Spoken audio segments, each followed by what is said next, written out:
If we are serious about building a safer Baltimore, we must work together to send a message, and a clear message, that gun violence and trafficking will not be tolerated. We will find you, and I'll say that again. We will find you, and we will bring you to justice and hold you accountable.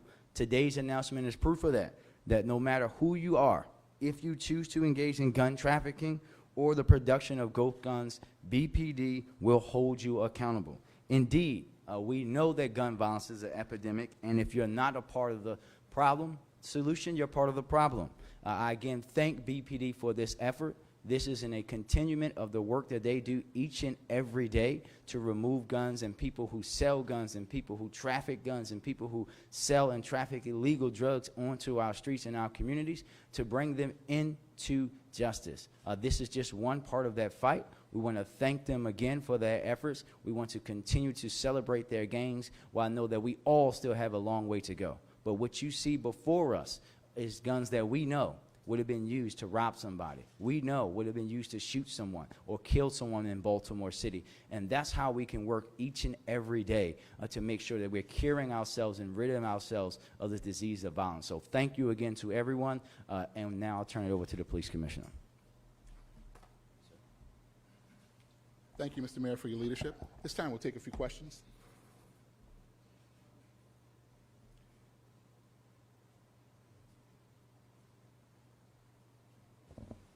I have two questions, one related to this and one related to the situation in Anne Arundel County. Let's start with this. What is the market?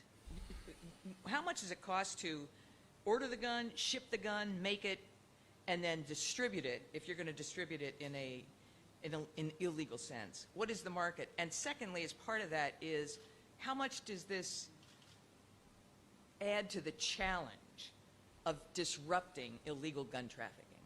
Well, two good questions, Jane. The cost of the ghost guns is no different than probably the cost of a regular firearm that you can buy in a store, but you can buy them over the internet and have it shipped in parts, that is, anywhere, and to anyone who can purchase it.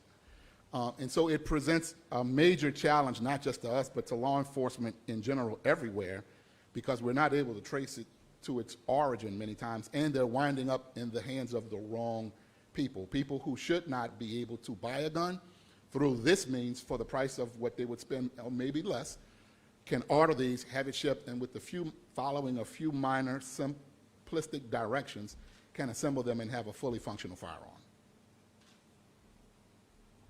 And Jane, just to add to the commissioner's point, this is not just a Baltimore issue, this is a national issue. We actually had this conversation directly about ghost guns with the president a few weeks ago, and this is an issue that I know that our congressional delegation is talking about and interested in handling, but it's something that has to be dealt with on the national level.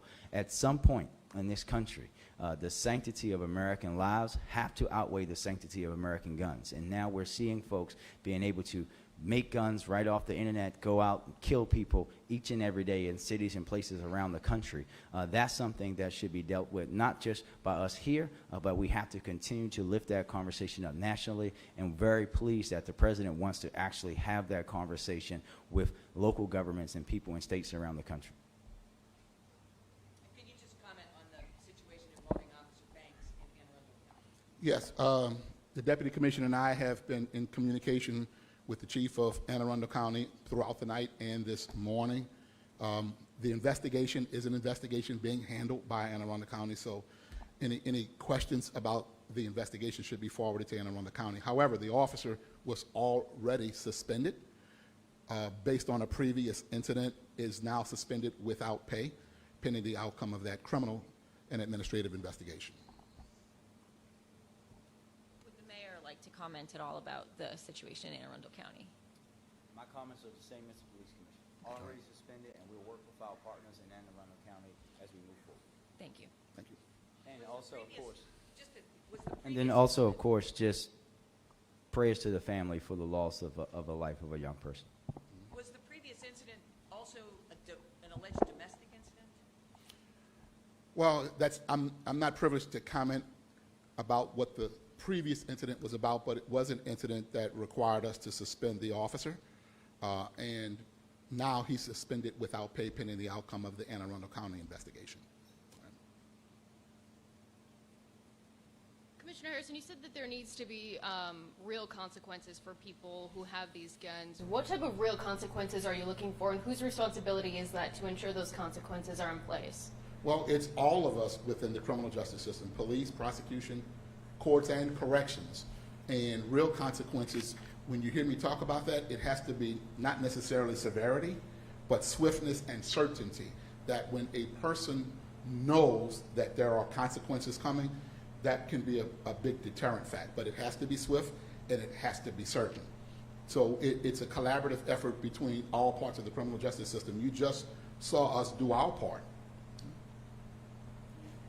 And so looking at the election results in New York City with what we're seeing right now, some are seeing this as a way of a rejection of some progressive policies and citizens getting fed up with some of the violent crime that they're seeing, not just in New York, but in cities all across the country. Would you agree with that, and how do you think that plays out in the conversation that we're seeing in Baltimore? Well, while I follow New York a little bit, I'm really more focused on what's happening here in Baltimore. And everybody is fed up with crime, but there's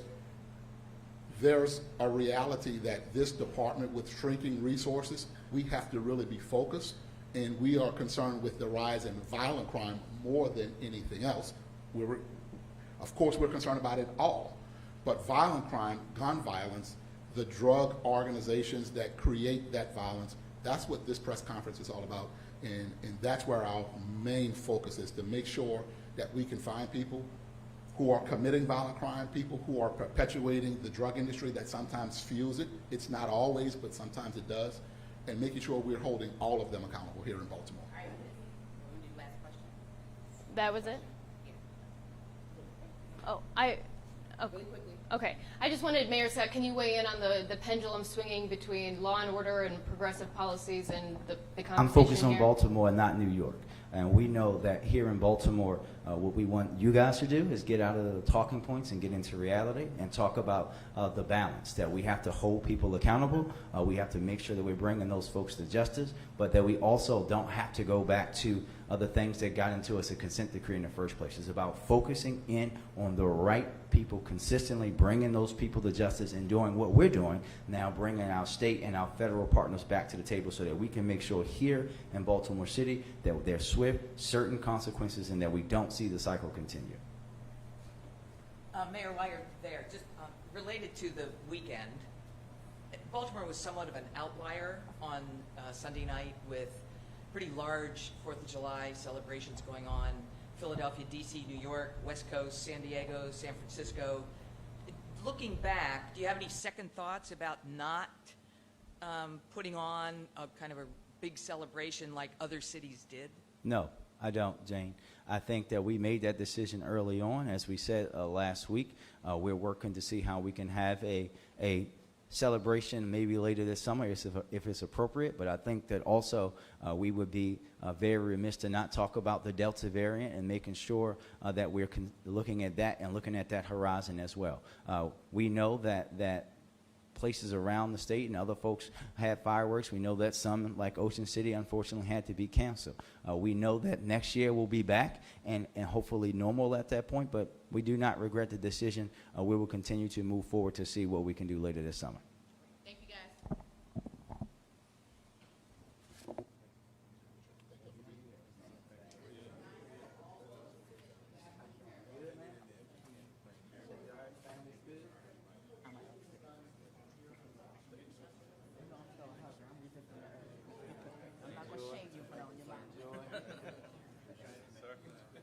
Don't say I didn't warn you. I got you.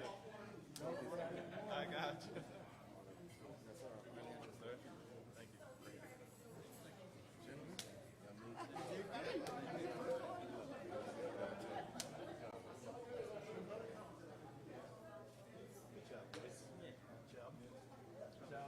Thank you. Good job, gents, all the way around. Good work.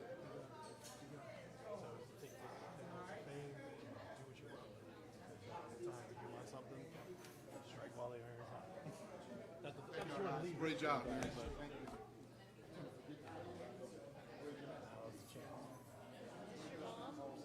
Yes.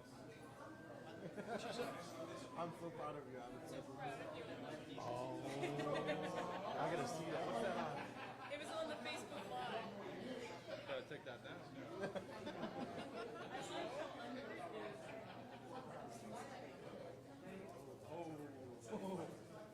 How you doing, ma'am?